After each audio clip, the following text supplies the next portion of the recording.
Politicians, media pundits, and many people you know are telling you to go vote, vote, vote this Tuesday.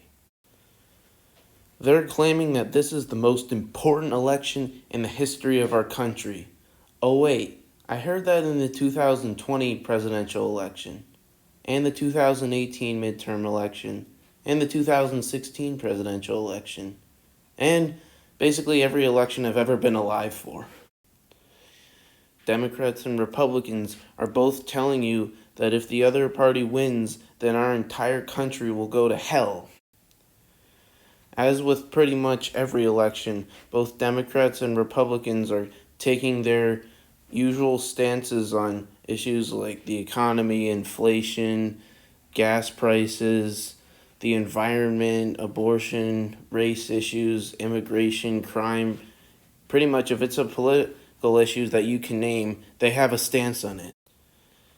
And if the other extreme candidate wins, then there goes all your rights, there goes America, there goes basically everything that you've ever known, and guess what? Too bad, looks like we don't have a country anymore if the other party wins.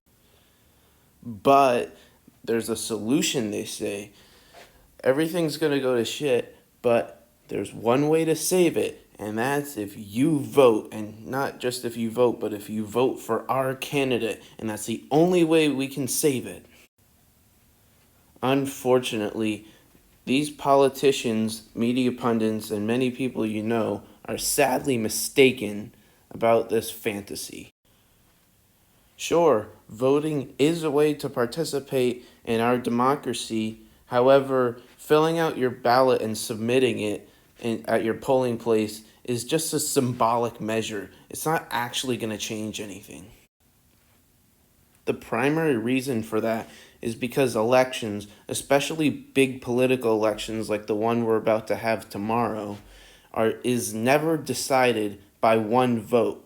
Especially if you live in a safe state like I do in Massachusetts, where basically everything's controlled by the Democrats, which, in my opinion, there's some benefits and some costs to that.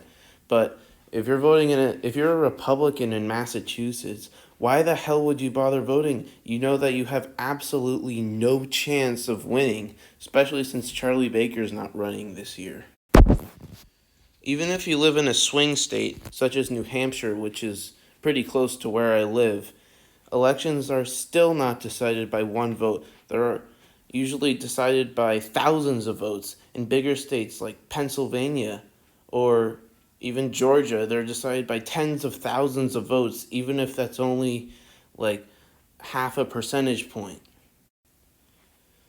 Another big reason why many people don't vote and voting is not that important is because if you notice, especially with American politics, you're rarely going to vote for a candidate that you like, especially in a presidential election. I know the 2022 is not a presidential year, but for example, in the 2016 presidential election, many people did not like Donald Trump or Hillary Clinton, and they knew that the third party candidate had absolutely zero chance of winning. So what did they do? They just stayed home because they were trying to pick the lesser of two evils, and they didn't feel like either candidate represents them.